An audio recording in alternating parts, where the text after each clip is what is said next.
E agora vamos falar de fliperamas, galera. Olha que legal. Hoje nós vamos falar sobre duas empresas das mais importantes aqui no Brasil quando falamos de arcade. Vamos falar da história da Taito e da New Geo. É da New Geo ou o New Geo? É New Geo. É a Taito. É Taito. Um só? Taito não Taito. culpa essa. Taito. Não é Taito, não. Essas gigantes japonesas simplesmente dominaram o mercado brasileiro entre as décadas de 70 e 90 e até hoje influenciam toda uma geração que consome videogames no país. Não. E o Noia o e Noia o Michael virou estão alcoólatra aqui, cara. jogando na rodoviária, né, Noia? Deu aliás, exemplo. Aliás, é que os jogos, os arcades da Taito é difícil você encontrar ainda hoje em dia. Dificilmente você acha. Mas os jogos da New Geo até hoje são os meus preferidos. Olha aí, Michael também, né, cara? Com certeza. Nem tanto que eu tenho um, né, lá na loja. Olha, porque eu tenho uma lá na loja. E para falar sobre toda essa história, nós recebemos aqui hoje duas pessoas muito bacanas.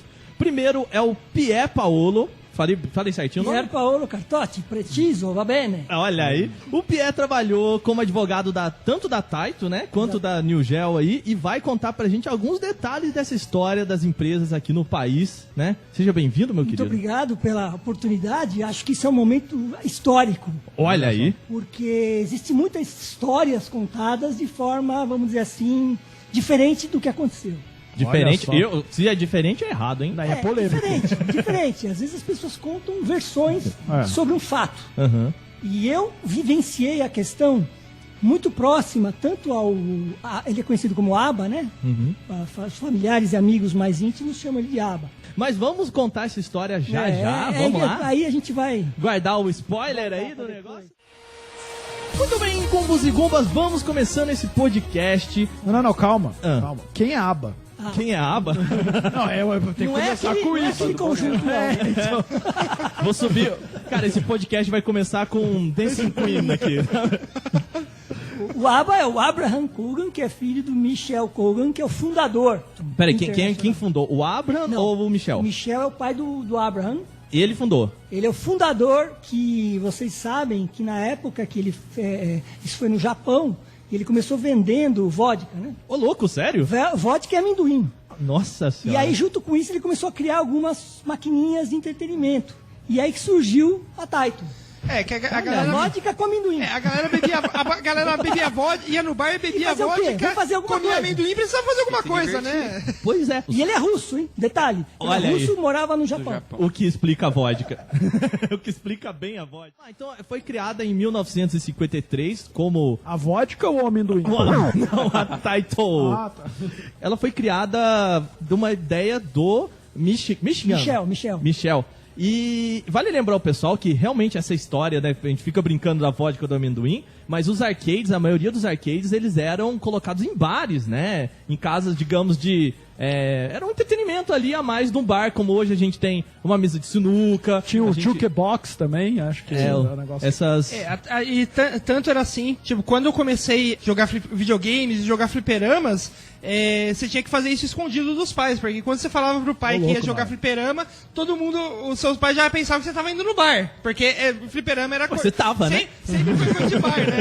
Exatamente, isso aí é uma coisa muito importante que você está comentando, porque o videogame, o usuário, ele era mal visto. Sim. Então, era associação, inclusive, a ilícitos. E que não é verdade. Claro que em toda profissão existem problemas, a gente sabe disso. Não dá para tampar os olhos, não dá para ser hipócrita. Mas teve muito sensacionalismo em torno disso. Mas sabe, ainda tem, né? Ainda até hoje, né? Mas sabe o que é engraçado? A gente gravou um podcast sobre a história do fliperama e eu lembro, cara, da minha época de fliperama que fliperama pra mim sempre foi um lugar de clima pesado. Mas na minha cabeça, porque todo mundo lá era mais velho que eu. E assim, né? Você coloca um monte de criança no mesmo espaço. Aí chega sai daqui que é a minha vez de jogar. Aquele negócio, eu sempre era o bundão do fliperama. Então pra mim sempre foi aquele clima. E minha mãe sempre ficava na cabeça também, filho, cuidado com o fliperama. Tem muito marginal, não sei o que lá. E cara...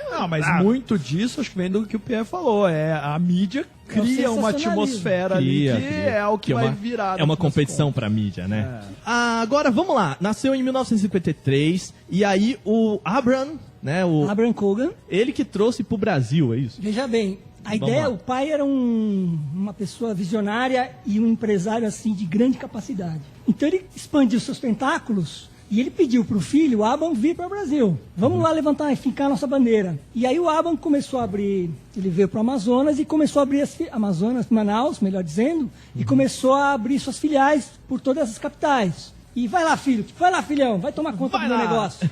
Aliás, em 1968 ele estava pegando o comecinho da história de transformar Manaus Zona Franca, né? Exatamente. Que os militares começaram a transformar Manaus Zona Franca para tentar trazer investimentos para aquela região, né? É possuir para não perder, né? Expandir, a expansão faz parte da abertura também de Manaus, né? Só tem que lembrar que Manaus fica no meio da floresta da Amazônica, né? Lá no meio do estado do Amazonas. E eu não sei se já tem estrada que liga aquele fim de mundo a São Paulo, Rio de Janeiro, Curitiba, esses lugares onde a galera compra as coisas. 1968, então, né, cara? Digamos que Brasília estava crescendo a grama lá ainda. Naquela época, em matéria de estrada, eles estavam ali com a ideia da Transamazônica, que não virou, até hoje não existe, mas o aeroporto de Manaus já existia, acho que naquela época, né?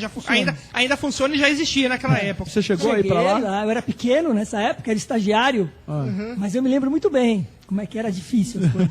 Escreve um pouquinho pra gente como que era a Taito. Uma zona completa. Como qualquer outra empresa no começo, né, cara?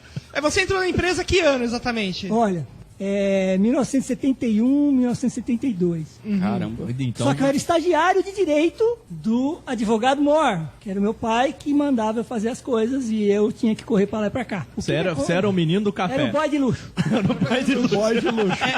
Era o boy com Era o diploma. boy de luxo, né? Era boy com diploma. Não, né? literalmente, boy de luxo. Porque antigamente, toda a situação jurídica era pé 2. Então você tinha que ir de um local a outro e brigar muito pra fila e ser atendido, porque a situação cartorária no Brasil, ela é complicada. Imagina em Manaus, de 1968. Você tem fila, tem senha pra ver um processo tal, e uma situação urgente, e não tinha o peticionamento digital. Então você tinha que se deslocar, pegar o ônibus ou às vezes o avião, para poder ir até o cartório para ter vista dos autos. Então quem que ia era o boy de luxo. Era o Pierre. Então eu fiz muito esse trabalho. Tinha uma convenção dos boys de luxo no cartório lá. Era já. Não, mas eu era esperto, porque eu levava balinha para as moças que atendiam. E eu conseguia algumas regalias. A corrupção no cartório, cara. Não, isso foi gentileza. O cara chegava molhando a mão ali. Já o senhor aqui de novo. Olha você aí, mais uma vez. A própria Taito não chegou aqui no Brasil como Taito, né? Ela não conseguiu chegar aqui no Brasil como... Taito. Cara, é muito difícil falar Taito. Não, na realidade foram montados representantes. Né? Inicialmente foi aberta a fábrica, aquela fábrica imensa de montar. Vinham as peças e era montada aqui em Manaus. E aí o que aconteceu? O que eu me lembro, assim, que era importante, é que eles começaram a abrir Rio de Janeiro, São Paulo, Minas, os grandes centros começaram a montar também as machines. E aí começaram, ponto de venda. Nós queremos não só fabricar, também comercializar. Então a própria Taito resolveu abrir os pontos de venda de comercialização. A gente sabe que aqui no Brasil existia um negócio chamado reserva de mercado. Sim. Né? Em que as pessoas começaram a fazer coisas como Dynavision, sabe? Pegar o jogo e fazer o genérico daquilo. Quando você diz que elas começaram a produzir aqui no Brasil, era o oficial. Aliás, acho que isso é uma coisa que eu queria perguntar para alguém que tem conhecimento. É um advogado e é um advogado que trabalhou com isso. Sim. Né? Certo. Existia um negócio de você não poder importar o produto diretamente, não tinha? De você não poder vender o produto que vinha dos Estados Unidos diretamente, por exemplo. O que acontecia na época? Que a legislação era completamente diversa e era muito mais repressiva a nível tributário, né? Estamos falando de ditadura. Não, era muito repressivo, em todos os sentidos. Em todos os sentidos. Não havia essa abertura que tem hoje. Certo. Então, o que ele fazia? Ele abriu a fábrica da Taito, abriu uma fábrica da Taito em Manaus e começou a produzir, importava os desmontado e montava aqui. Então, você imagine só, você receber a caixinha há 30, 40 anos atrás, você recebeu uma caixinha chama um funcionário para montar isso. Certo. Então, foi uma transição muito complicada. As machines equivalentes ao que era a renomada máquina, né, dos Estados Unidos, do Japão, eram máquinas precisas, funcionava muito bem, aguentava o movimento de massa grande. Então a gente teve que ter muito problema com manutenção. Teve que trazer técnicos de lá para poder dar curso aqui, para poder especializar. Então, ficou parado muito tempo. Daí, como ele aguentou bem isso, porque a Taito é muito forte mundialmente, eles aguentaram um período assim de vacas magras. E aí falou, bom, agora estamos preparados? Estamos. Então, esse preparo não foi feito tudo na hora ali. Quer dizer, geralmente é o contrário. Você, antes de montar uma fábrica, você já tem expertise. Então foi invertida a ordem das coisas.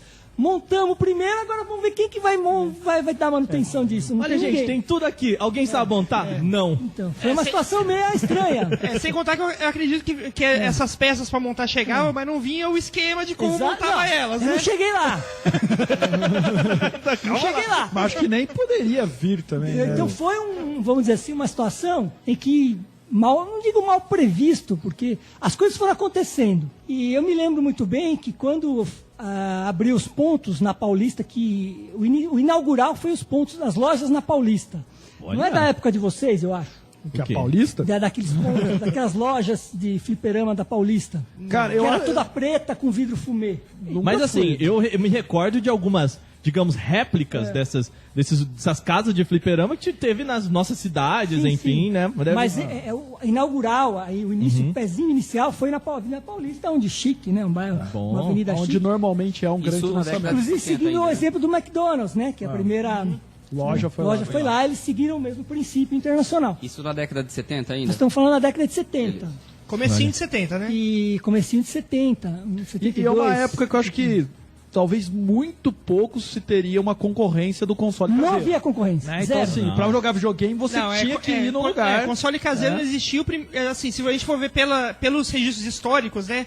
É lógico que deve ter tido pirataria, mas o primeiro console caseiro que chegou aqui no Brasil oficialmente foi em 83, né? Que foi o Atari, que Então, chegou aqui mas- oficialmente. Mas não é, para esse tipo de machine, não tinha, porque aquelas máquinas enormes, pinball, Era máquina de pinball circos, mesmo, né? Circos, race, aquelas... Não tinha concorrência Não pra tinha isso, né? concorrência para isso. Então ele vendia as fichinhas lá e ele mesmo, veja bem, olha, uma coisa muito interessante, ele pegava o mapa da cidade, você vê como é que é a filosofia. Ele marcava assim os pontos onde iam ser as lojas, perto de escola, Olha aí. O que deu muito perto problema, de né? escola e fácil acesso.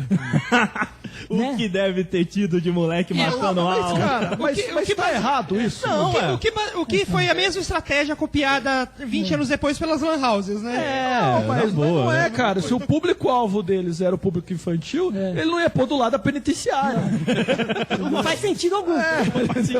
Não, mas, cara, eu só lembrar o pessoal que nós estamos falando aqui de uma outra época, de outras ideias, de outra Cara, a criança de 10 legislação. anos ia jogar Street Fighter com um cigarro na mão. Tanto é verdade que as máquinas tinham um cinzeirinho. Tinha. E é verdade, essa era a realidade. Tinha isso, olha como é que Aliás, era. eu já falei em podcasts anteriores porque que quando você ia nessas casas de fliperama, o melhor lugar pra você jogar era na máquina que tava com o cinzeiro cheio. Sim, sim. Eu já melhor, ensinei, né? já ensinei Qual que é a estratégia, truquinho. Noia? Que era assim, que quando você é pequeno, sempre tem aquele folgado o maior que queria arranjar briga quando perdia, né? Daí por que você joga sempre na máquina com o cinzeiro cheio? Na hora que o cara vem puxar a briga, você taca a cinza no olho dele e sai correndo.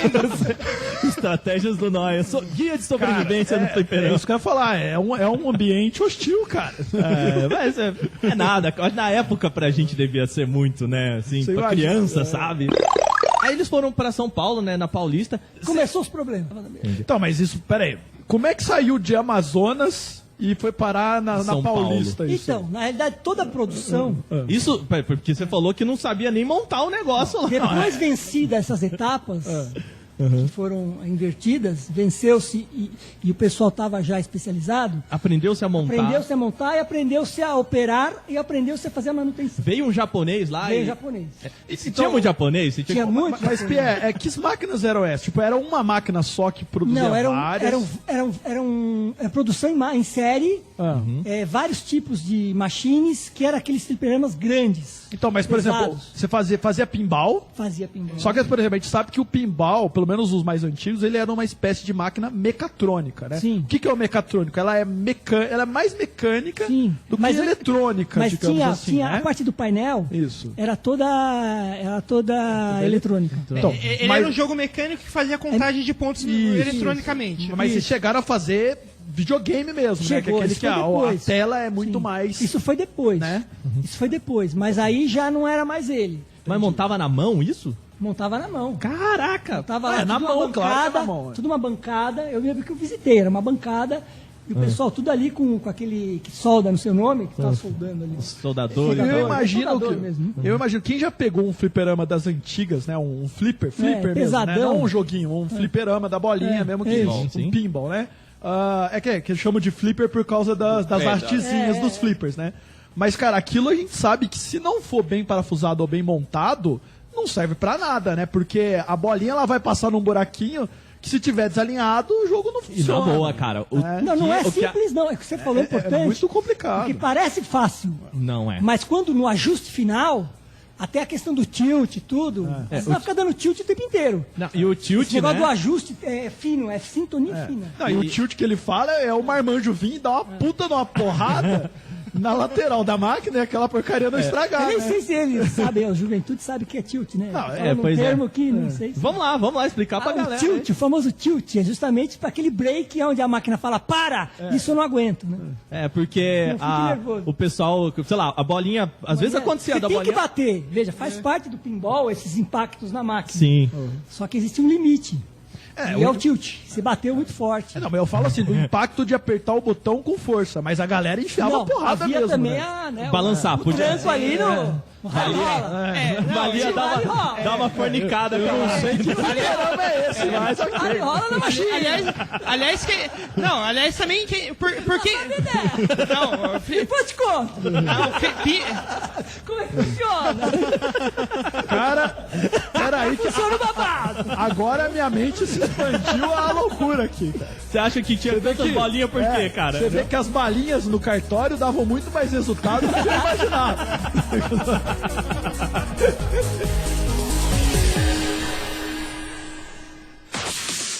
Mas vamos lá, ó. Chegaram as peças, montaram as bancadas lá, fizemos todas as máquinas. Temos máquinas pra vender, certo? Então, primeiro passo. Não vendia as máquinas.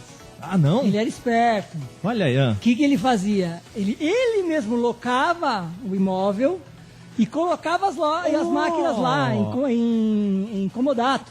Entendi. Não vendia, não. Entendi. Mas, por exemplo, sei lá, eu era um... Só depois que foram... Eu era um dono de bar, certo? E aí eu tô lá no meu bar, vi que o bar do Juquinha, que fica do lado do meu bar, tem máquina? Você quer a máquina? É. Eu loco pra você. Ah, e o entendi. percentual da ficha é seu. Então, mas é você que ia fazer essa negociação? Não, né? Não. Isso é outro eu só trabalho. entrava quando dava o pepino. Que era 99%. Aí acionava o jurídico, que era 99,9%. 99. Aí, aliás, falando aí do da pepino e acionar o jurídico, como a gente falou, né? A maioria dessas máquinas, elas eram tipo versões abrasileiradas de jogos que vendiam de fora, né? Tipo, a gente tinha tipo a máquina do Cavaleiro Negro, que era uma versão abrasileirada do Black Knight, né? Ou o Sapo Chulé lá, lembra do Sapo Chulé? Não, mas isso é outra história. O Cavaleiro Negro, o Rally, essas coisas. E nem todas essas máquinas, elas eram máquinas que eram originais da Taito lá de fora, né? Tipo, a Taito daqui montava, mas nem todas eram máquinas Taito. Isso chegou a dar muito problema. Você falou uma coisa que eu vou ter que falar. Olha aí. Alguns problemas ocorreram por causa dessa modificação. E eles começaram a perceber que essas modificações davam lucro. Por quê? Porque eles montaram algumas máquinas, vamos dizer assim, que não eram caça-níqueis, mas tinham esse negócio da aposta. Então, a gente sofreu algumas intervenções policiais no seguinte sentido: essas máquinas não podem operar, porque é considerado jogo de azar. Até hoje, videogame. Até hoje, mas teve um viés disso daí, uma discussão, para impedir, para mandar fechar, que a gente teve que entrar com mandado de segurança, com laudos do Instituto Criminalista comprovando que não é. E aí que veio esse negócio do videopôquer. Isso aí é o precursor, né? A origem de tudo, desses jogos que você tem na internet de ganhar e perder, que é o pôquer, não é? É a aposta. E ele começou com esse viés aí. E aí a gente teve que dar uma abafada nisso. Mas veio de lá isso aí. Veio, né? É porque, se eu não me engano, já fazia aí em 70, né? Já Estamos tinha falando uns de 25 anos que o jogo tinha sido proibido Não, no país. totalmente proibido. Veja. E isso, inclusive, quebrou muita gente, né? Quebrou muita A gente. eu e o Wagner somos de Poços de Caldas, Certo. e Poços de Caldas, basicamente, era Vivia uma de Las cassino. Vegas brasileira nessa época, e tomou cortou ali. Mas veja, você está numa loja que ela é legalmente constituída e você colocar essas máquinas um pouco diferentes e começou a formar fila na porta. Aham. E aí começou a chamar muita atenção. É. E aí veio a polícia. O que é isso? Quero entender. E aí porra é começou essa? os problemas aí. Numa época que Uma primeiro época- você batia e depois perguntava o que você tá fazendo. Vem a polícia, vem a polícia, a Polícia primeira... pra quê, polícia?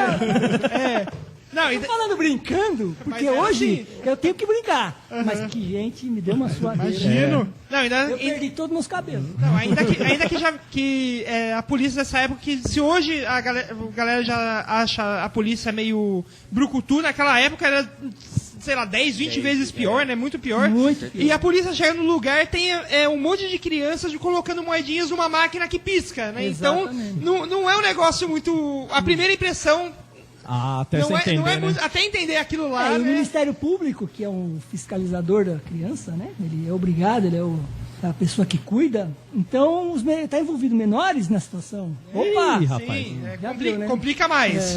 Lacrou muita máquina. Lacrou. A gente teve que entrar com uma série de medidas para obter essa liberação. Mas o que aconteceu? De acordo com os resultados e com o êxito, com os laudos, a gente foi liberando. De toda forma, isso cria toda uma atmosfera negativa. Né? E aí é a minha mãe virando pra mim e fala, filho, não vai lá, que isso não tá tudo certo. bandido! E aí eu acho que a gente junta também numa outra atmosfera que é realmente... Era muito comum a gente teve dificuldade de fazer pro moleque, por exemplo, depois proibiu-se, né? O moleque de menos de tantos anos ir à tarde, por exemplo, no fliperama. Proibiu-se daquele jeito, né? Proíbe desde que o dono do estabelecimento, né, respeite aquilo. Agora, você acha que o rapaz lá do bar vai virar e falar, o que você tá fazendo aqui, moleque? Eu vim aqui jogar, tá bom, joga aí, né? Eu lembro que, assim, tinha uma placa enorme no fliperama escrito, sei lá, se você tem menos Menos de de 18 anos. 18 anos, você não pode vir aqui à tarde, fora do horário da escola. Mas e o blá, que blá. mais tinha era menor. Era menor, né, cara? É impressionante. Até porque era feito pra essa Era galera, feito pra né? eles, Então, né, cara? Não, tinha de todo tipo de público, mas a massa crítica que dava lucro eram as crianças, porque elas jogavam compulsivamente. Porque aquilo para elas era um mundo fantástico. Você imagina na década de 70, que você não tinha os recursos tecnológicos que você tem hoje. Para eles, a fantasia deles, o playground deles era essas máquinas. Né? Aliás, Pierre, vamos lá, né? Você como advogado, o que não é um iPad se não for uma máquina de fliperama que fica no colo da criança 24 horas por dia, Concordo. com um cartão de crédito tochado virtualmente naquilo ali, pra criança ficar compulsivamente vendo a Peppa Pig. Aliás, meu no filho joguinho. já tem até o meu cartão lá, ele usa. O que é isso, filho? Ô pai, foi só um joguinho. Pai, Foi só uma 120 vida, reais. 8 anos ele tem, 8 anos. Arthur, pelo amor de Deus, para de usar meu cartão. Arthur, para de usar meu cartão pra... Ele tá ouvindo, eu tenho certeza que ele vai ouvir isso. Arthur, para de usar o cartão do seu pai pra comprar jogo, porque ele precisa comprar jogo. Vamos unificar essa família, né? Agora, vamos falar um pouquinho, voltar um pouquinho aqui nessa questão de que a gente tinha realmente muitas... Vamos falar sério, vai. Aqui a gente não fala sério, não. Nunca será. Nunca sei.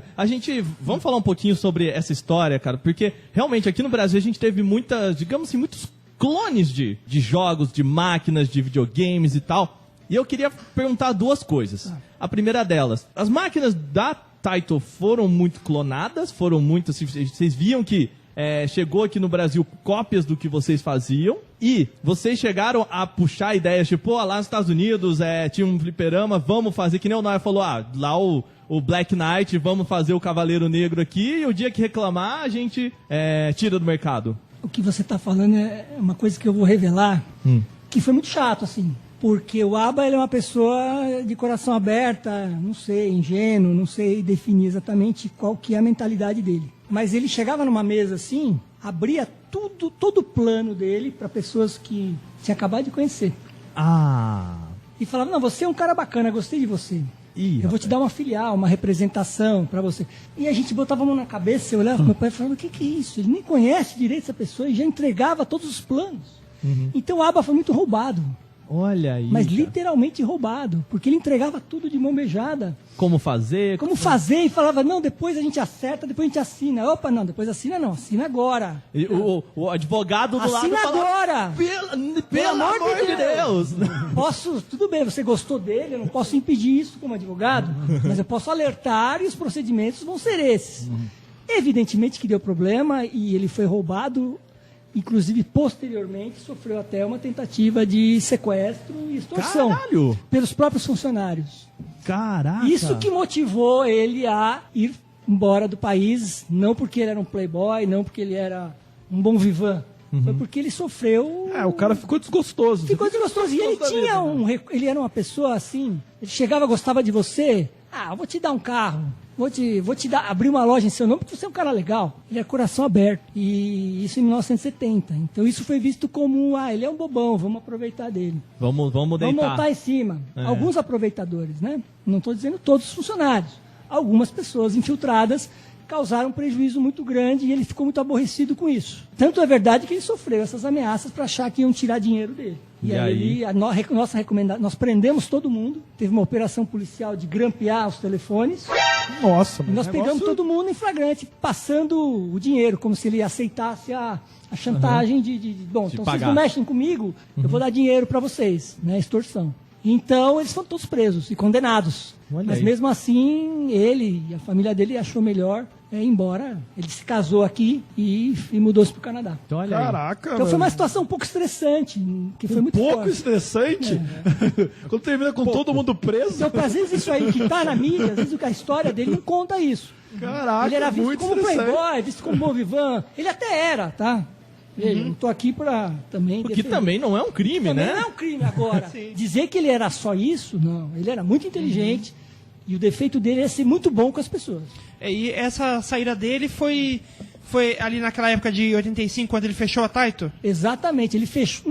Ele já tinha saído antes. Ele tinha saído antes. Aham. Ele deixou aqui as representações, porque tinha uma série de pendências para serem resolvidas, né? Então tinha a questão trabalhista, tinha que fazer... Que ao contrário do que costuma acontecer com muitas empresas, ele não pediu bancarrota, ele não pediu Falência. falência, né? nada. Não, Ele não. fechou todos os Ele fechou débitos tudo. e fechou a empresa. Fechou a empresa e começou a pagar todo mundo. Ainda tem alguns 2 processos ainda que a gente está fazendo acordo. Mas fechou-se mesmo, encerrou a atividade, ele resolveu encerrar. O que mostra que realmente ele falou, cara, Mesmo desculpa, dando lucro, ele falou, vou encerrar, porque eu quero... não vale a Não pena. vale a pena, eu quero correr de carro, eu quero ver a minha coleção de carros antigos. Então, ele tinha esse espírito, né? Ele se divertia com as coisas e dinheiro não era problema para ele. Então, eu queria falar, até porque pra quem tem uma coleção de carro, uma empresa que dá lucro, Coleção de Rolls Royce. nem sempre é tão necessário assim, né, cara? E detalhe, né? Ele tinha 40 pinballs, né, na sala dele, né? Quando ele Tinha, morava na aqui sala no Brasil. dele era um barato. Descreve pra gente um pouquinho. Porque Imagina era no uma Morumbi. uma sala que cabe era uma 40 mansão. Na pinballs. realidade era uma mansão no Morumbi. Você entrava lá e parecia que você estava numa lan house. E naquela época ele já tinha um painel inteiro de som, de equipamento Ele era muito voltado à tecnologia. Então tudo que era de fora... Pô, ele era Japão- japonês, né? Não, ele era russo-japonês. Era russo, verdade. E judeu também. Então, ele tinha uma bancada assim, eu ficava impressionado com aquilo cheio de luz piscando. Era uma boate junto com os fliperamas. Era uma loucura aquilo, uma loucura. Olha aí, cara. Na história da Taito aqui no Brasil, muita gente conheceu Mario / Donkey Kong por causa da empresa, né, cara? Veio pra cá o Kong, né, que era o Donkey Kong mesmo. Veio o Jumper, o Jump, que era a versão do Frogger, né? Aquele sapinho que vai atravessar a rua. O Missile Command, várias dessas versões, né? De jogos famosos aí. E, cara, eu acho que assim como foi nos Estados Unidos, assim como foi no Japão, foi uma febre aqui no Brasil, porque a gente sempre brinca, toda vez que eu falo de fliperama, eu gosto muito de contar essa história da ficha, né? De você ter que ter uma ficha de fliperama, porque o dinheiro tava sumindo do mercado, né? Tava ficando parado dentro dessas máquinas. Falou, gente, vamos trocar dinheiro por outro dinheiro, entre aspas, porque Havia um comércio, né? vocês estão ferrando com a economia. Sabe que havia um comércio nessas fichinhas, né? Como Comércio assim? paralelo. O pessoal vendia... Não, o pessoal vendia. Sim. Entende? Tinha a ficha ouro, tinha uma ficha que era ouro, que era mais pesada, tinha uns tipos de fichas aí, não sei se vocês lembram. Vocês não lembram disso? Não ó. sabia. Mas daí o que tem? Mas por que? A Mas ficha de ouro qual que é a vale diferença que- dela? Ela tinha um tempo maior. Ah, é? Ô, louco. Ah, Não, mas da peraí. onde que veio Como essa assim, maracutaia? cara? Como Tinha um assim? tempo maior de uso. Ô, Eu louco. acho que, se não me engano, era 3 minutos cada ficha. Eu agora não me lembro exatamente o tempo, mas tinha uma que ela prolongava. Ah, olha aí, Mas cara. digamos assim, mas no pinball não é? Você Não, joga... não do pinball, tô falando daquelas máquinas... arcade. Os arcades. Mas o jogo, arcade. depois de 3 minutos, travava? Não, mas ela automaticamente ela dava um Duas Ah, não, vidas se, ali. se você morresse antes desse tempo, ela te dava mais uma vida. dava, digamos assim. dava. Olha aí. Eu acho que pelo menos no meu bairro não E eram chegou poucas, essa daí, não. e eram cara. poucas fichas. Nunca vi essa ficha dourada, cara. Olha aí. Sonho do Michael. Agora eu tô vendo a cara Vou dele. procurar no Mercado Livre. Tem aquela que é pra cor Quero uma dessa. Eu tenho da Tem a Taito. da prata e tem a da dourada. A dourada, Mas é vocês só- nunca viram a dourada? Não, Nunca. dourado Eu não. acho que eu até tenho lá. Depois eu Vou disponibilizo. colocar lá no museu. Manda Escrito Taito, a tal. fotinha pra gente. Então, eu tenho Foi a prata da Taito, até que te mostrei Tem lá a na prata loja. e tem a dourada. Aliás, essa época aí dos arcades e tal, a Taito, ela meio que começou a fazer por causa da tecnologia, né? Ela meio que começou essa história que hoje a gente tem de fazer o jogo para uma plataforma e transfigurar ele para outras plataformas, né? Porque muitos desses jogos que vinham pros arcades da Taito, eles não eram feitos para aquela máquina daquele arcade, Adaptado, né? Eles tiveram que ser adaptados. Então, tipo, a ideia que a gente tem hoje do jogo do PS3 que vai lançar no Xbox 360, Famoso essa adaptação- port, né? famoso port aí, a Taito que começou isso aqui no verdade, Brasil, né? É verdade. Olha Foi precursora, sem dúvida nenhuma. A gente teve, ela ficou aqui no Brasil até 1985, né? E agora a gente tem aqui um dos porquês que a empresa acabou, né, aqui no Brasil. Mas rolou também uma dificuldade com a entrada dos videogames aqui no Brasil em 1983? Então, teve essa dificuldade. mas Rolava um papo assim de sim, rapaz. teve, isso é real. Mas veja bem, como o problema dele não era dinheiro, ele não estava nem aí. Se custava 3 vezes mais, ele só não gostava de pagar imposto. Mas o resto ele pagava. Peraí. Tudo ligado à máquina, ele fazia. Ele não gostava de pagar imposto e veio pro Brasil. Veio o Brasil. Coitado. Aí ele viu que a coisa não era bem assim. Não é à toa que foi embora, né? E outra coisa, talvez se ele não tivesse fechado a empresa, nada impede que a empresa dele depois comece a importar videogames Exato. ou fazer o próprio Mas foi o que console. aconteceu. né? Ele deixou alguns representantes, como um parente dele, que ficou com esse acervo, né? Em São Bernardo do Campo, Um acervo do quê? de todas as máquinas. É? Inclusive depois fabricou aquela de bichinho, que é a... De pegar. O Garra. Mas tem um nome. O agora Crane eu não sei. Game, que eles chamam. É, que é aquele o- que resgata o bichinho, joga ficha. E ele começou a mudar essas máquinas. Os fliperamas se transformaram nesses pega-bichinho. Que é mais... Ele aproveitou essas máquinas Olha e montou aí. uma outra empresa, Aliás, que é a NetGel.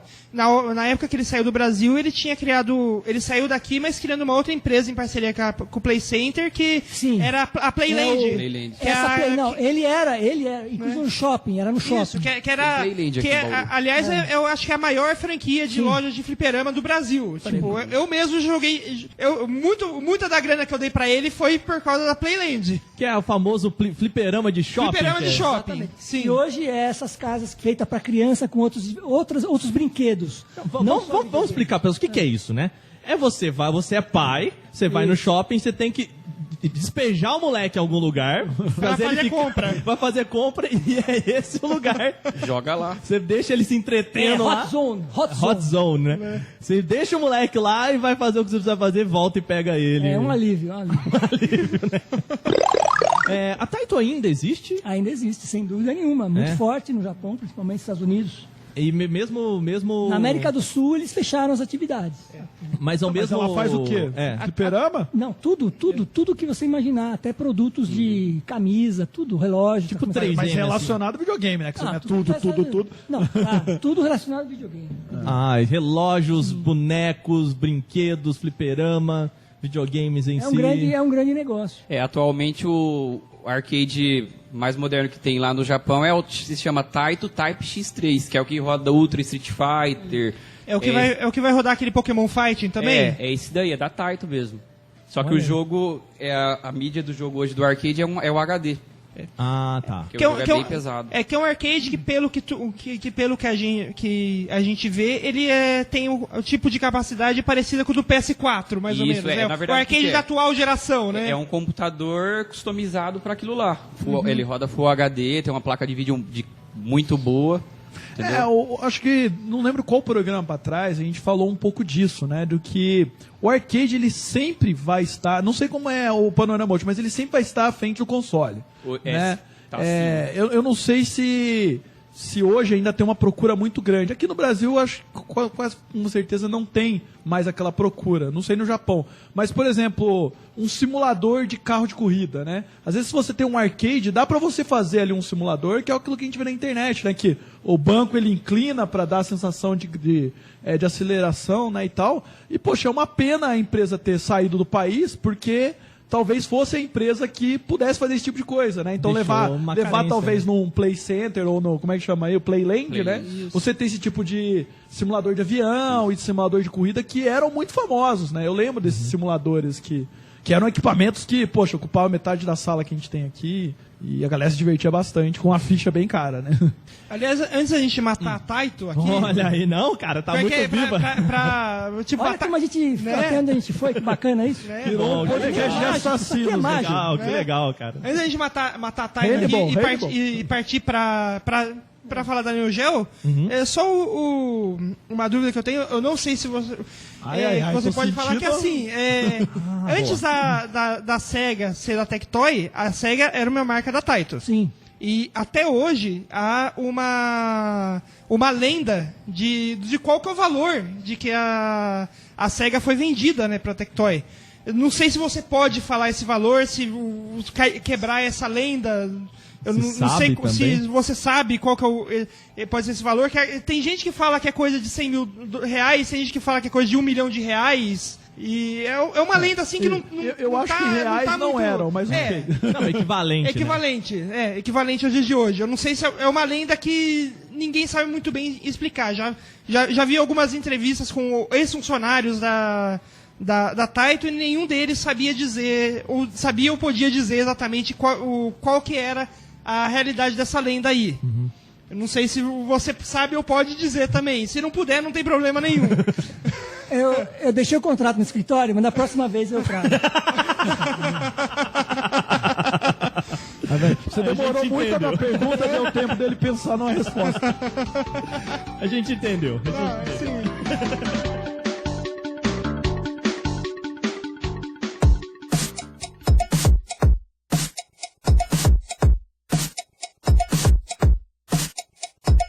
Vamos contar um pouquinho da história do Neo Geo, que você também fez parte da história dessa empresa aqui no Brasil, certo, Pierre? Neo Geo muito pouco. Neo Geo muito pouco, mas chegou a... Cheguei a atuar muito pouco. A trabalhar.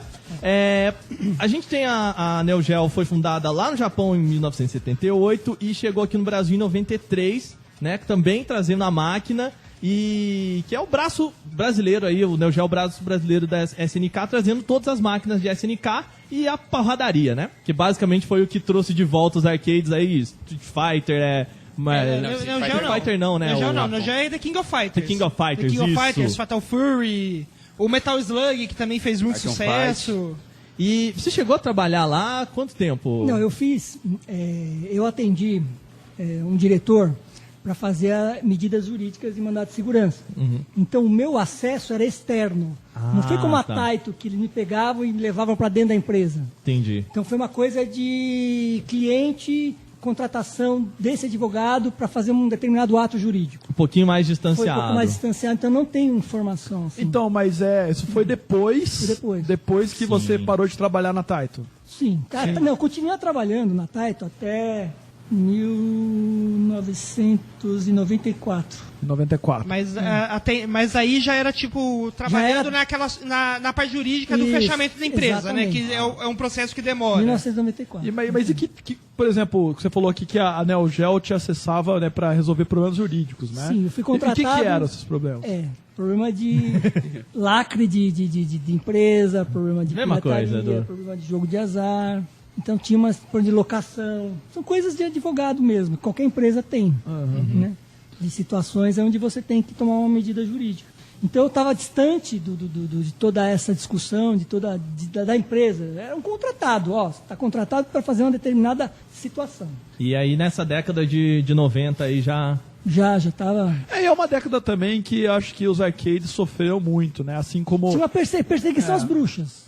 Não, e acho que também a gente teve uma ascensão das locadoras também nessa aí entrou década. Blockbuster, aí foi a fase que entrou, se formou um vácuo, porque parou, formou um vácuo, aí que entraram os americanos, né? Ao invés da reserva que a gente teve na década de 80 Aí com a teve Taito, a gente reserva. teve a abertura Aí total depois de teve a mercado, abertura né? com o Collor, né? E aí, e outra coisa, né? É o que eu falo, eu costumo brincar sobre Aliás, tudo. eu agradeço muito o Fernando Collor, porque eu ganhei muito dinheiro com ele, com os mandatos de segurança para liberar os cruzados. Muito Foi dinheiro. pra casa da Eu fui o primeiro, fui o primeiro escritório, junto com outro colega, na Xavier Toledo, que foi o primeiro que ganhou lá em Brasília, para liberar o mandato, liberar os cruzados confiscados. Da poupança. Vocês lembram disso ou não? Sim. Advogado. Sim, lembro. Foi o primeiro escritório. Advogado foi muito necessário nessa Eu fui época. lá na Globo, lá, da entrevista lá. Olha aí. Conseguiu. Sério, Aí meu? no dia seguinte, a fila voltava o quarteirão, que nem lá na época da Paulista, lá pra jogar fichinha. Jogava fichinha. Olha aí. Meu, pra você ver, né? Todo mundo fala que ninguém ganhou dinheiro com o negócio do Collor. Aí. Aí, ó. Alguém ganhou, né, cara? Essa época da década de 90, eu falo muito que os jogos de luta salvaram muito essa volta dos fliperamas, né? Porque, cliente, Revitalizou, né? dá uma revitalizada nesse mercado e tudo mais. E eu acho que exatamente por causa dos jogos de luta a gente volta a ter aquele problema de, pô, isso é violento, isso estimula a briga. Já vem os psicólogos, né? Já vem os psicólogos em cima, né? Aí vai o Noia lá, tá com o cinzeiro na cara do amiguinho. Aí pronto, virou. Ajuda, né? Acabou. Aí nasce uma lei. Aí nasce uma lei pra proibir. É assim que se resolve as coisas no Brasil. Pois é, cara. Infelizmente.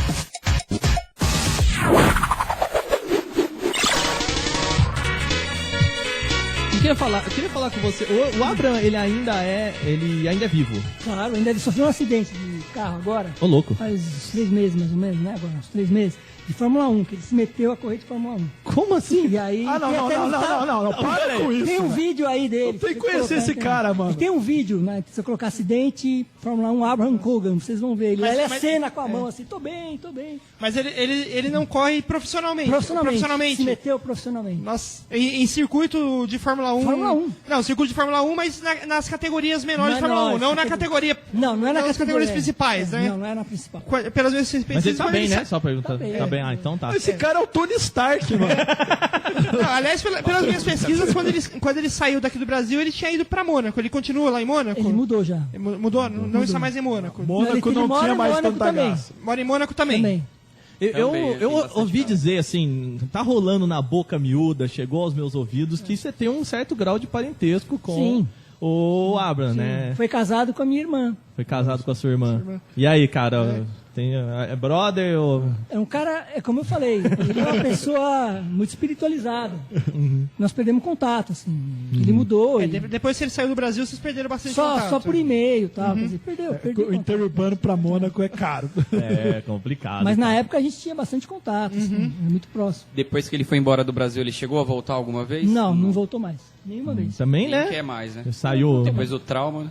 ameaçado. Uma pena, né, cara? Porque a gente pode imaginar o que seria, por exemplo, a história da Taito, sabe? O quanto a gente teve empresas que cresceram aqui no Brasil por conta de querer ficar aqui, depois veio a Nintendo, depois agora estamos com a Sony bem forte, a Microsoft aqui também. Eu acho que, cara, isso faz parte da história dos videogames no Brasil, e isso também faz parte do porquê a história dos videogames no Brasil é o que é hoje. É um mercado que é considerado jogo de azar, sobretaxado, que sofre ainda, provavelmente, muitos problemas. Preconceito. É o bullying. E assim, o que a gente pode perceber, hoje o pessoal fala, nossa, mas os jogos são muito taxados. Os jogos são considerados, o Datena vai lá e fala que o Assassin's Creed é uma porcaria, crianças matam os pais por causa de jogo e tal. E a gente vê que provavelmente na época já foi muito mais difícil do que é hoje, né? Porque provavelmente nessa época nós aqui não poderíamos... Tinha tanto acesso à informação. Não, a gente não poderia nem estar falando sobre isso. E eu não sei, eu vejo, pelo menos do que o Pierre falou pra gente, o mercado de games hoje ele tem uma carência muito grande de pessoas que querem fazer jogo de videogame. E a gente tem muitas pessoas que querem ganhar dinheiro com jogos de videogame. E isso é diferente. Você entendeu? Porque você vê a Sony, os caras são bacanas e tal, mas os caras querem ganhar dinheiro com o videogame. Então, assim, às vezes a diversão do público não é o foco daquilo que está sendo feito. Você entendeu? Então, quando você tem uma pessoa que nem vocês falou do ABA aí. Um cara que não tá tão preocupado com dinheiro, às vezes você consegue um produto que é mais o que o Steve Jobs fazia. Do tipo, vamos entregar o melhor produto pro nosso cliente. Mas o né? caminho do sucesso é você fazer as coisas com o coração. Aí né, passa a não ser trabalho. Então, se você pensar em dinheiro, em lucro, você não vai ter sucesso. Você vai se conformar com aquilo que deu. Quando você faz a coisa com amor, como vocês estão fazendo aqui, que vocês se dedicam, vocês vão ter sucesso. E isso ninguém compra. Até porque jornalista, trabalhar por dinheiro... Não funciona. Quando você escolhe jornalista, você já sabe que vai trabalhar com o coração. Você tem que se dedicar. É só dedicar. Só. Eu sei como é. Quem é advogado? Sei. Sei, coleção de Rolls Royce na sala de casa, sei. A gente tem, que você falou, hoje o Abraham tá correndo de Fórmula 1 aí. Na dificuldade, Na dificuldade. Ele toca a empresa lá ou ele é só sócio majoritário? É sócio oculto. Sócio oculto. Já não é mais, né? Porque a gente acabou de falar. Sócio oculto é um termo jurídico que a pessoa recebe rendimentos, mas não está à frente do negócio. Entendi. É tipo Batman. É um sócio, ele não é majoritário, obviamente, né? Porque... tipo, se for ver... Porque a mãe dele faleceu agora e parece que teve uma alteração. E eu não sei exatamente, porque a mãe dele faleceu ano passado. Ele não quer mandar nada, né? Ele só recebe o Essa história é inclusive, eles entraram agora até em balinhas, que a concessão da Taito, em balinhas. Em balinha? Se você comprar uma determinada balinha, tem na Taito. Só pergunta, sabendo, as moças adoram essa balinha também ou não? Essa daí eu não testei ainda. Não testou ainda, né? Cara, eu não me surpreenderia se esse cara aparecesse salvando alguma cidade durante o período da noite. Com um uniforme escuro, cara. Qualquer uniforme aí, uma armadura. Tá muito no perfil. Não sei porque chamaram o Ben Affleck pra ser o Batman. Pô, cara, podia chamar o Abraham, muito bom. Nesse período da Taito aqui, tem algum assim, ano que foi o que você considera o ápice assim, da Taito no Brasil? Olha, logo quando... 1975, quando a coisa estourou e tinha fila, gerou também um problema com a prefeitura, porque formavam-se filas e as escolas ficaram vazias. Meu Deus do céu. O negócio foi muito sério, o negócio foi tão sério. Caraca. Que quando você chegava nos pontos de venda, o que acontecia? Formavam-se filas e filas e filas, e as escolas e os professores fazendo ofício para a prefeitura, para dizer, escuta, vocês têm que fechar isso aqui, porque está criando uma crise familiar. Nós não temos aluno dentro da sala de aula. Ixi. Então o negócio foi sério. E eu acho que esse foi o momento onde estava se faturando muito. E aí ele começou a franquear por todo o Brasil. Tinha loja da Taito de fliperama em todo o Brasil. Em qualquer lugar você havia uma loja de fliperama. E como são as coisas no mundo, no Brasil, né? Sobretudo no Brasil, né, cara? Você tem um fliperama que atrai as crianças estão saindo do colégio, e o problema não é o que o colégio não é atraente. O colégio não tem capacidade para segurar as crianças. Não, e aí o problema é que no Brasil a gente fala assim, vamos melhorar o colégio para ele segurar as crianças? Não, vamos tirar essa bosta aí. Vamos fechar, né? E aqui ainda é hoje, né? É o iPad que tá atrapalhando a aula, é o celular que está Não mudou, a coisa não mudou. Não mudou, né, cara? Então assim, olha que pensamento de, então vamos falar com esse cara. Vamos montar um jogo vamos colocar uma maquininha educativa dentro das escolas? Um detalhe que é importante, existe hoje esses estudos recentes que a criança que fica no iPad 1 ou 2 horas, ela vai ser mais inteligente do que a que não fica, né?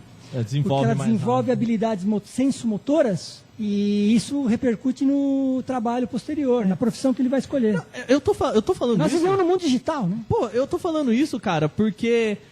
às vezes o ouvinte deve estar pensando assim, nossa, naquela época as crianças estavam fugindo da escola para jogar videogame e o dono da empresa estava cagando para elas. Não é bem isso, não é assim. Primeiro que, o negócio do cara é esse e houve uma consequência, há uma responsabilidade, ok, tudo bem. Mas será que é mais responsabilidade da empresa? Ou é mais responsabilidade das escolas, da sociedade, dos pais Será que não era a palmatória que você tomava quando você errava a conta de 2 mais 2?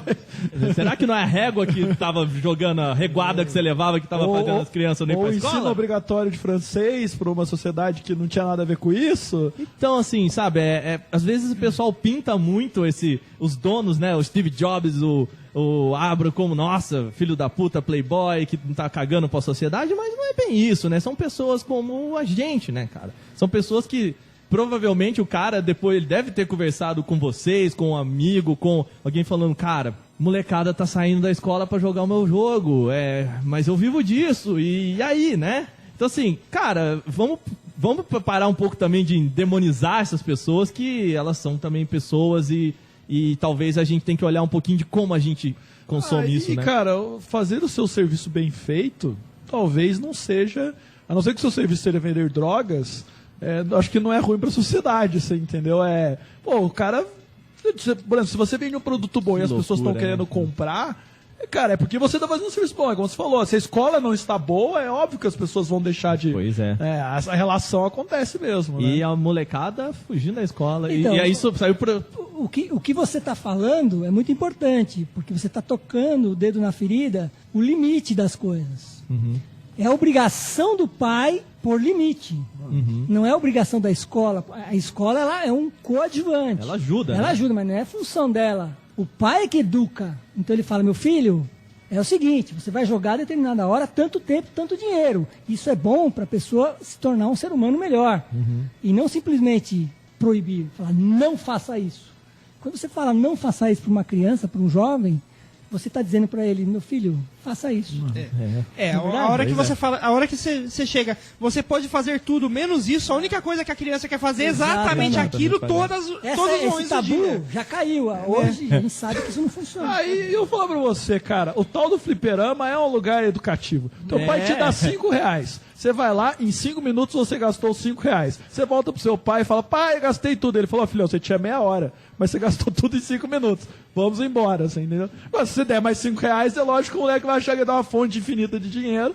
E aí, descamba pra essa loucura total. Pois é. Queria te fazer uma pergunta um pouco mais pessoal. Vamos lá. Você entrou na empresa, trabalhou lá por muito tempo. Quanto tempo você ficou na empresa? 10 anos. 10 anos. E você entrou mais moleque, assim, Eu né? entrei, era estagiário de Direito no 4º ano. E você matou trabalho pra jogar videogame lá ou não? Eu não tinha tempo. Ué, isso que é matar trabalho, arrumar Eu não tempo. tinha tempo. Eu ia pra casa, jogava em casa. Ah, tinha em casa? Tinha em casa. Ah, então tá Tinha bom. as máquinas, machine em casa. Olha aí, isso aqui é casa, hein? Que sorte. Mas também, né? Qual que é o nome disso? 10% do garçom, né? É, 10% do garçom. Tinha 10 máquinas e levava pra casa. Pois é, muito bom. Pra gente fechar a história da Taito aqui no Brasil, ou Taito, na verdade, tô com dificuldade de falar, vocês estão percebendo. Queria só perguntar pra você, Pierre, de toda essa história da Taito, que você basicamente se iniciou, eu acho que nesse caminho no mundo dos games / advocacia, né, com essa empresa, o que você lembra de história, assim, que você fala, cara, isso marcou a minha vida, enfim, dessa época aí? Uma coisa que eu achei que assim marcou e eu fiquei até por um tempo pensando muito, porque esse período, vamos chamar assim, turbulento, aconteceu com o falecimento do Michel, né, do pai do Abba. Uhum. O pai do Abba... Um pouquinho antes dele sair aqui do Brasil. Ele era muito ligado ao pai, evidentemente que isso é uma coisa natural, né? Somos muito ligados às nossas raízes. E ele ficou muito desgostoso com isso tal, e ele foi embora. E depois de um tempo, ele veio, meu pai faleceu também, ele me ligou. E ele me disse 3 coisas assim importantes, que eu fiquei meditando sobre isso. Esse pessoal visionário, eles estão muito à frente, né? Steve Jobs style, né? Eles têm uma percepção que a gente não consegue captar no momento. Só uma pergunta, ele fala português? Ele fala português mal. Ele mistura o português com o inglês. Mal e porcamente, Mas se você Mas- pensar que é russo com japonês, falar português mais ou menos... É Pierre Paulo, mas é bacana, dá pra entender. E ele falou pra mim, pô, eu tava triste, ele falou, eu passei por isso, mas você tem que matar seu pai. Eu falei, como matar meu pai? Meu pai já tá morto. Ele falou, mas é importante você matar o seu pai, principalmente por negócio. Você está sucedendo seu pai no escritório, como eu sucedi meu pai nas empresas. E eu fiquei pensando naquilo, mas por que ele me falou isso? Não tem sentido. Tem muito sentido. Porque se você não sentar na cadeira do seu pai e resgatar tudo isso, e ficar só se martirizando, você vai ter problemas. Você não vai conseguir avançar na sua vida, você vai paralisar. E esse medo vai te paralisar. E você tem que assumir aquilo e ir para frente. Você tem que ser melhor que o seu pai. E hoje eu percebi que ele tinha me dado uma grande mensagem de vida, que me ajudou muito a superar a perda de um pai querido. Né? E fica a dica aí Isso ficou para mim um marco assim que eu sentava na cadeira do meu pai e começava a chorar. Não conseguia fazer nada, ficava paralisado. Aí ele falou, mate seu pai, mude o escritório, tire as coisas dele lá e você vai conseguir ir para frente. Isso que me marcou. E o que eu queria também consignar, deixar aqui gravado aqui para vocês, para os ouvintes aí, que essa iniciativa de vocês é uma coisa fantástica, porque vocês, jovens, vocês estão interessados em resgatar histórias. Muito Então, legal. a gente é produto das nossas histórias com a nossa realidade de hoje. Assim que você descobre e se torna uma pessoa melhor. Então, estou muito agradecido por estar aqui hoje e eu gostei muito de ter participado desse bate-papo. Não, pai, calma que ainda tem mais ainda. Mas Ainda tem estou muito comovido com vocês, porque vocês, jovens, Bom, obrigado. estão com uma veia muito legal.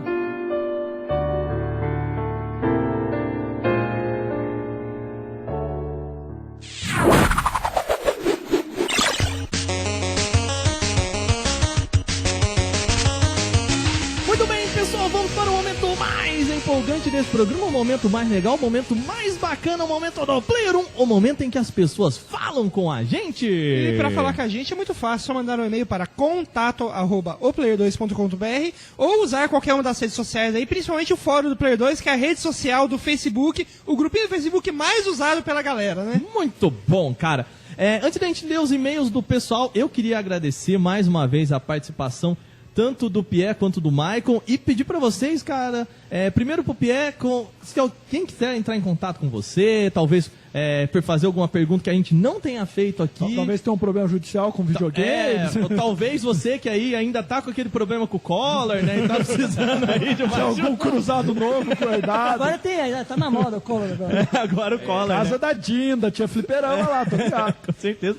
Pierre, o pessoal quiser entrar em contato com você, quer deixar um contato aí, pessoal? Então, eu tenho o e-mail, né, que eu acho que e tem o site também, tem o cartote.com.br, Com 2 Cs, né? com 2 Cs, que é italiano, cartote. Cartote, mãozinha de Cartote, mãozinha de coxinha? E tem o e-mail, que é o pierre.adv, cartote@gmail.com. Muito bacana, vou deixar aí pro pessoal o link aí no post, né? Pra você que escutou muito rápido, enfim, tem aí o link pra Mas o você pessoal entrar em pode contato. perguntar coisas, Pode, sem tipo o problema. Maicon, assim, que vai mandar um e-mail com 400 perguntas da Taito. Pode mandar, você pode também não responder, né? Mandar pode. Esperar a resposta não é garanto, né? Pois é. E só para finalizar, queria dizer que eu estou muito honrado de estar aqui, O rato estamos nós, que cara. vocês estão fazendo um trabalho sensacional. Parabéns. Obrigado, muito obrigado. Michael, meu querido, mais uma vez, muito obrigado a você. Quer deixar o contato aí pro pessoal da Jogo Barato conhecer um pouquinho mais, cara? Quem quiser conhecer um pouco pode entrar no site jogobarato.com.br e lembrar o pessoal aí que não curtiu o Sega Clube lá no Facebook, contribuir com a sua curtida. E provavelmente você que está aqui ouvindo a história gosta de história de games e a SEGA Tem é o podcast que o Maicon participou da Sim. história da SEGA, E né? lá, o SEGA Clube no Facebook, né? Isso, Show de Sega bola. Clube. Hoje mesmo eu troquei um e-mail com o presidente da Tectoy. Ô, louco. E ele me confirmou aí que talvez para ano que vem saia um Master System focado para adultos, não para crianças, sim. um Master System diferente. Pra Não, mestrada. Pera, isso que eu ia falar. Pera, Calma aí, vamos lá. Pornozão? Pera, que é importante isso. Aqui é pra... Focado no colecionador. Focado na veiarada. Focado na veiarada, né? Com Nós. bastante coisa aí bacana mesmo. Então, pra ficar ligado nisso, tem que entrar no Sega Sega Clube Clube. no Facebook. Isso. Vai rolar lá.